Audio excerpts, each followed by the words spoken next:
Welcome back to another FIFA 21 video. Today I'm going to show you the best centre mid box-to-box midfielder build on Pro Clubs. It's a VFL Pro Player build. So you can see on the screen when it starts the gameplay and the height and body type, body shape and stuff like that, the weight. Then we're going to go onto the actual traits itself. So position, obviously go with midfielder, role, centre, foot, use whatever you want, it's completely fine. This is the best box-to-box build, so it's not attacking. I've done a cam build and a TDM in the past, you can check those out as well in my playlist for Pro Clubs builds and stuff like that on my channel. But this is just a plain centre mid, so normal centre mid, box to box. It's a really fun position to play. You're all over the pitch and you're always in the game.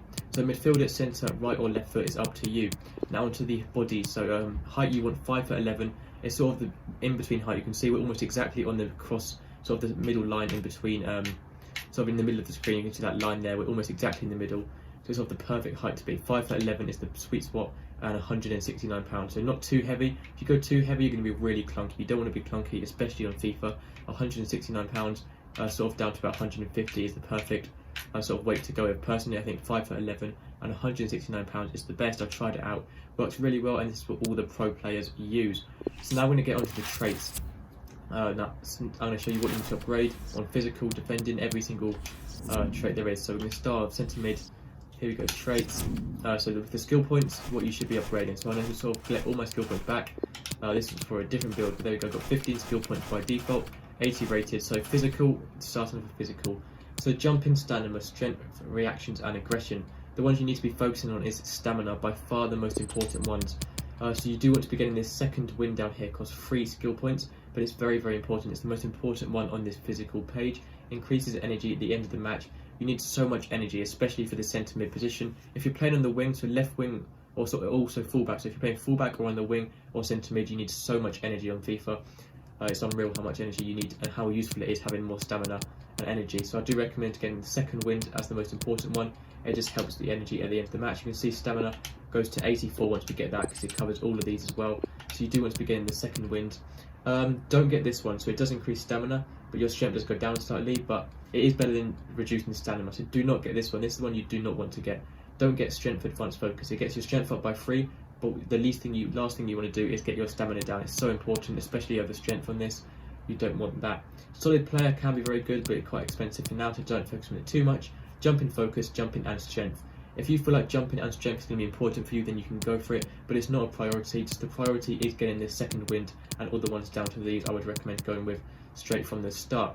So strength, not too important. It's quite bad by default, the strength, so maybe get up a little bit, maybe at least into the 70s, but stamina is what you need to be focusing on. Defending, pretty much everything here is important. Defensive awareness, not too important, don't focus on it too much. Slide tackle, not that important. Stand tackle and interceptions, therefore are more important. So these two here, maybe focus on those two, just these two on the outside. But yes, that's pretty much it. You can see on here, this one does reduce your stand tackle. Don't really focus on stuff that reduces other stuff. Don't really bother focusing on, maybe until the end, also if you really want to, but that's not very important to do that for now. As you can see, all of these here, so you've got slide tackle, don't worry about this one, don't worry about this one, don't really worry about this one, so I don't bother with slide tackle. Stand tackle, yeah, that's fine. Stand tackle down here is, again, that's fine. So all the ones on the left are standing tackle, ones on the right are slide tackle, and middle is all interceptions. And also defensive awareness is, where's defensive awareness at? I think that just comes with time, so that's fine for now. So defending is not too important anyway. I recommend standing tackle and interceptions, pretty much the most important things here. Not too worried about the rest. Dribbling, this is much more important, especially for a box-to-box midfielder. Skill moves, you need at least 4-star skill moves. It's so important. Most of you probably want that anyway, but 4-star, 5-star skill moves is a must-have really for this build. So do get the skill moves down here for free tokens. The rest of the stuff, agility and balance are the two most important by far on here. The agility, so you need to get all 3 of these down here. They only cost 1 each, but it really helps your agility to get all 3 of these down here, as well as the balance up here. Balance and agility are very, very important. Dribbling, don't focus on that too much. That will come over time. Ball control especially, do not upgrade ball control. It's very important. Just by playing the game, you get so much ball control upgraded by default. It's unreal how much you get. So just leave that to do its thing. Don't worry about that too much for now, unless you're struggling with ball control. But just don't worry about that at all. Attacking positioning, not too important. Just make sure you get those 4-star or even 5-star skill moves. Flair, don't worry about flair. Do not go with flair. Skill moves, get up. Get your agility and balance up, and that is all I'd focus on for the start on dribbling. Passing, so the most important one, so vision is very important, but that is not too bad by default. So this one up here, definitely get short passing. Long passing is important. Curve is only important really if you want to be taking crosses, such as corners or free kicks and set pieces. Otherwise, don't worry about curve. If you are going to do that, I do recommend getting at least a couple of the curves. This one down here, giant throw-in. It costs 3 skill points, but it can be useful. Allows you to launch throw-ins right into the box. So it can be very, very useful if you think like you're going to be needing that. But I don't recommend going with that. Cost of 3 skill points is too many just to waste on throw-ins. I wouldn't bother with going for that. So on the passing page, I recommend getting your long pass and your short pass, and also your vision up. Crossing only if you're going to take corners. Apart from that, just your long pass and vision is the most important one. So get this one down up here, long passing, and also your where's vision at? Vision down here. Swerve pass, add spin to your passes and through balls where needed. I do recommend getting that though. It costs 3 skill points, but it is quite useful. Okay, so now on to shooting. This is the more fun parts now, shooting and pace. Obviously goalkeeping I'm not going to go over, that's so stupid really. Ignore goalkeeping. Right, shooting, finishing, very important. Free kick accuracy, not important at all unless you want to take free kicks, but I'm going to assume you're not going to take free kicks, so ignore that.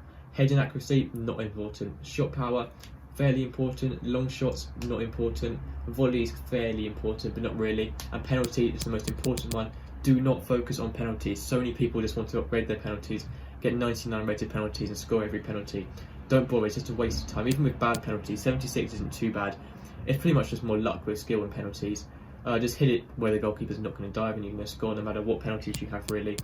But weak foot is the most important one. Down here, where's weak foot at? Weak foot is here. So weak foot, 3 skill points, but it's so important. You have to be getting that at least 4-star weak foot. 4-star, 4-star on skill moves and weak foot is a must-have. At least 4-star, 4-star. 5-star, 5-star is obviously what you want. So make sure you go with this weak foot to start off with. You need those 3 skill points for weak foot, and then up the top. So long shots, don't worry about this one up here. Shot power, maybe go with this one, but don't go too much on shot power. Maybe just 1 or 2. Heading accuracy, don't worry about that. It's quite bad by default, but just leave it for now. It's not very important. Finishing is important, so I do recommend getting a few of the finishings. Maybe just up to the 1, so don't really get the ones that cost 2, but they do increase volleys as well, so you can if you want to, but the top 2 just get your finishing up. Volleys, don't worry about them too much. Free kick accuracy, obviously only if you want to. Penalties, do not worry about penalties at all. And shot power, don't worry about that really either, especially this one down here. Do not sacrifice 3 penalties just for one taking away 1 volleys. It's not worth it. And you can see down here, set play specialist. Select this to improve your accuracy on set pieces. Can be useful if you want to be taking corner. That's pretty much just for corners. So it costs 3 skill points to improve your corner accuracy pretty much, and also your crossing accuracy into the box from those set pieces. If you really want it, go for it, but I'm not going to worry about that too much. Lastly, for pace, probably the most important stat on FIFA, acceleration and sprint speed. So you can see none of the stats here actually take away from anything else. Acceleration is much more important for CDM, centre mid, but sprint speed is obviously quite important. You still need to try and keep it as matching as possible. So don't have 90 acceleration and like 70 sprint speed, is pointless. Just try and keep them both sort of in line with each other. So sort of go like this, go down like sort of 1, 2, and then go 1, 2. They're quite expensive for pace though. That is one thing to bear in mind. So 2 for acceleration and 2 for sprint speed is quite a lot of skill points to be using. Then get down here and you can go with the middle ones that increase both at the same time, which is much more useful. And that is everything for today's video, guys. So thank you for watching. That is the best box-to-box VFL centre mid build. Thank you, and I'll see you in the next video. Goodbye.